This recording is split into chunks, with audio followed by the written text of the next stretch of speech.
एक तरफ जान बचाने की कसम, दूसरी तरफ जान लेने की साजिश। एक तरफ सफेद कोट और गले में स्टेथोस्कोप, दूसरी तरफ आतंक का काला नकाब। यह कहानी आपको झकझोर कर रख देगी। यह कहानी है एक पढ़ी लिखी काबिल डॉक्टर की, जिसके हाथों में लोगों की जिंदगी होनी चाहिए थी, लेकिन उसके तार सीधे पाकिस्तान में बैठे आतंक के आकाओं से जुड़ गए। नमस्कार, मैं हूं सिद्धार्थ प्रकाश और आज हम खोलेंगे डॉक्टर शाहीन शाहिद की वो कुंडली जिसने देश की सुरक्षा एजेंसियों के होश उड़ा दिए। ये वही डॉक्टर है जिसका नाम दिल्ली को दहलाने वाले लाल किला ब्लास्ट से जुड़ रहा है। वही ब्लास्ट जिसमें 10 बेगुनाह लोगों ने अपनी जान गंवा दी और 20 से ज्यादा लोग आज भी उस खौफनाक दिन को याद कर कांप उठते हैं। तो कौन है ये डॉक्टर शाहीन शाहिद? कैसे एक लेक्चरर, एक डॉक्टर जैश ए मोहम्मद जैसे खूंखार आतंकी संगठन की महिला विंग की इंडिया हेड बन गई? कहानी शुरू होती है दिल्ली ब्लास्ट से ठीक एक दिन पहले, जब सुरक्षा एजेंसियों ने एक जॉइंट ऑपरेशन में डॉक्टर शाहीन शाहिद को गिरफ्तार किया। लेकिन शाहीन तक पहुंचने का रास्ता खुला हरियाणा के फरीदाबाद से, जहां 2 और डॉक्टर्स मुजम्मिल अहमद और उमर नबी की गिरफ्तारी हुई थी। एजेंसियों के मुताबिक ये तीनों सफेद कोट की आड़ में एक व्हाइट कॉलर टेरर नेटवर्क चला रहे थे और इस नेटवर्क की सबसे अहम कड़ी थी डॉक्टर शाहीन। जांच में जो खुलासा हुआ वो रोंगटे खड़े कर देने वाला था।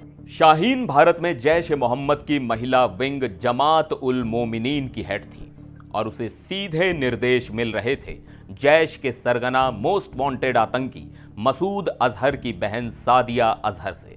सोचिए कनेक्शन कितना गहरा और कितना खतरनाक है।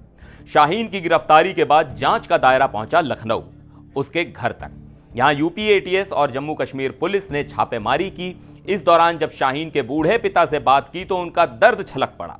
उन्हें यकीन नहीं हो रहा कि जिस बेटी को पढ़ा लिखा कर डॉक्टर बनाया उसका नाम आतंक से कैसे जुड़ सकता है। मैंने बताया, देखिए मेरे 3 बच्चे हैं।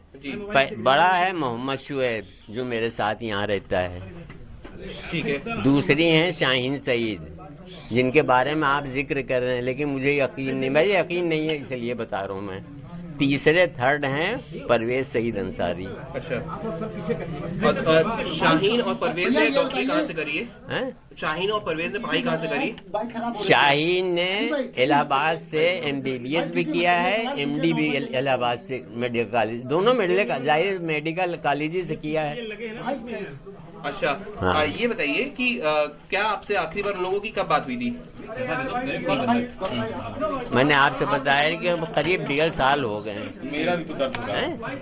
और मैं शाहीन से 1.5 साल से आपकी कोई बात नहीं हुई दोनों से? नहीं, मुलाकात आप पूछ रहे हैं या ये बात अभी 1 महीने पहले तक के हमसे बात हुई उनकी। 1 महीने शाहीन से सिर्फ।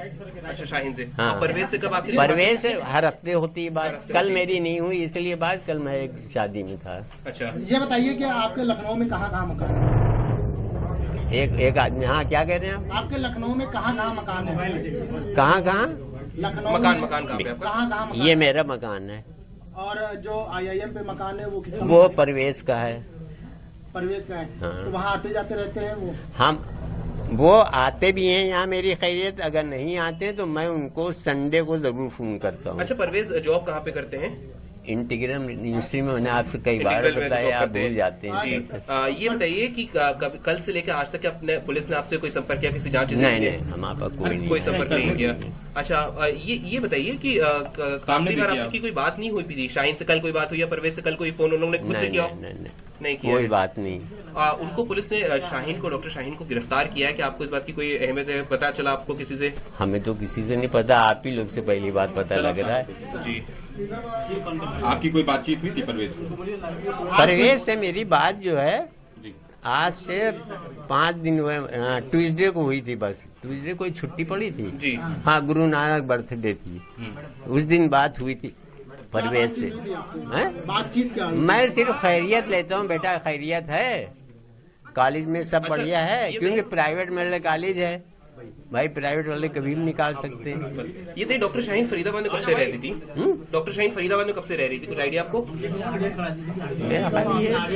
डेढ़ साल हो गए करीब। किसी डॉक्टर मुजम्मिल का आपने नाम नहीं सुना नहीं, उनसे? हमने कभी ना उनके मुंह से सुना है, हाँ। ना हम मुजम्मिल को जानते हैं। नहीं जानते। ठीक। अच्छा, वहाँ पे एक आपके मुतक्कीपुर पे घर पे गाड़ी खड़ी थी ऑल्टो यूपी 11, वो किसकी है गाड़ी? वो डॉक्टर परवेज की है। डॉक्टर परवेज। सहारनपुर से क्या फिर उनका कनेक्शन?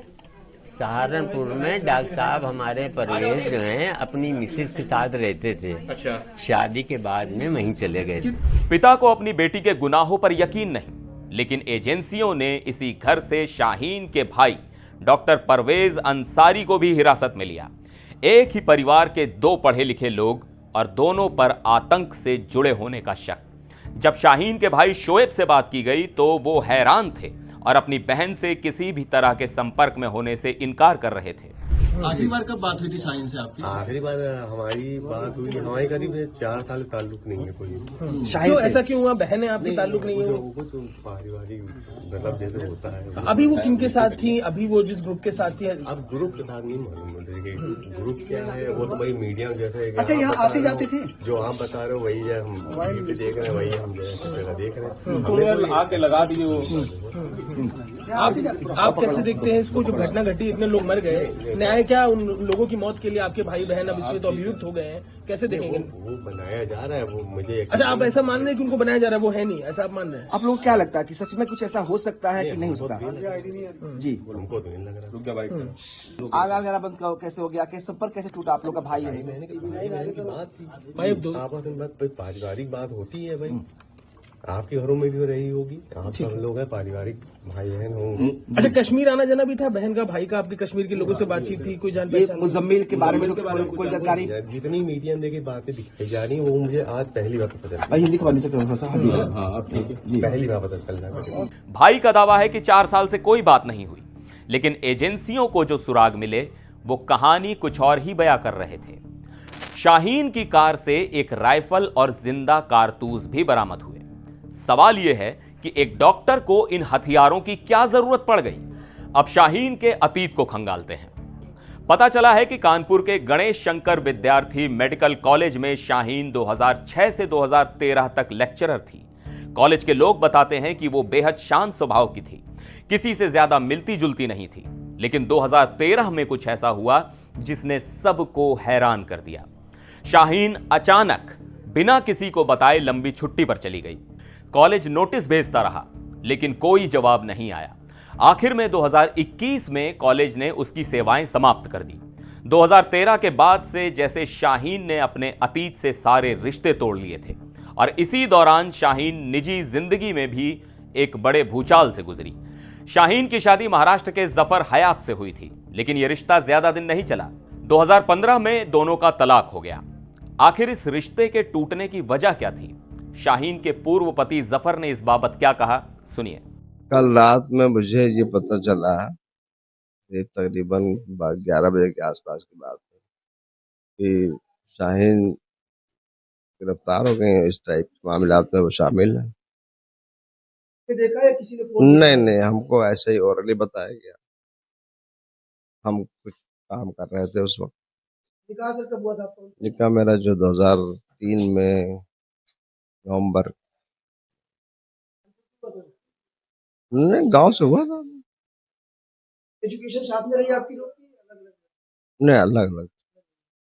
मैं थोड़ा सीनियर था उनसे। आज तक हुआ?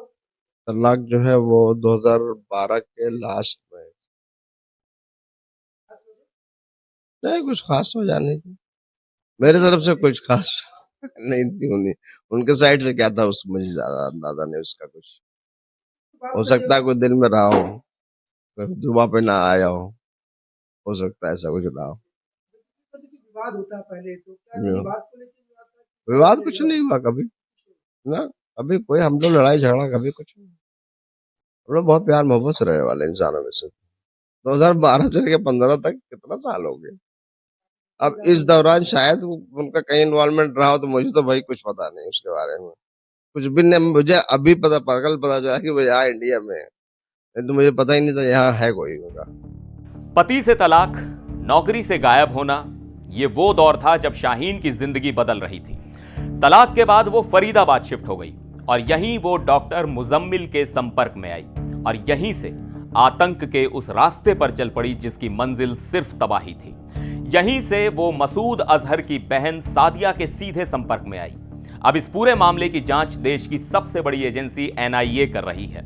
एनआईए अब शाहीन के सोशल मीडिया कनेक्शंस, उसके विदेशी संपर्कों और पाकिस्तान में बैठे हैंडलर्स के साथ उसकी बातचीत की कड़ियां जोड़ रही है। एजेंसियों को शक है कि शाहीन सोशल मीडिया के जरिए भारत में कट्टरपंथी सोच वाली पढ़ी लिखी महिलाओं का एक खतरनाक नेटवर्क खड़ा करने की फिराक में थी। एक कामयाब डॉक्टर का इस तरह आतंक की दुनिया की इंडिया हेड बन जाना कई गंभीर सवाल खड़े करता है। क्या यह व्हाइट कॉलर टेररिज्म का एक नया और भी ज्यादा खतरनाक चेहरा है? क्या पढ़े लिखे लोग अब आतंक की नर्सरी बन रहे हैं? इन सवालों का जवाब एनआईए की जांच के बाद ही मिलेगा। लेकिन शाहीन की कहानी एक सबक है, एक चेतावनी है कि आतंक का चेहरा बदल रहा है। आपकी इस पर क्या राय है? हमें कमेंट्स में जरूर बताइएगा। फिर मिलेंगे एक और वीडियो में। देश और दुनिया की दूसरी खबरों के लिए देखते रहिए एनडीटीवी इंडिया।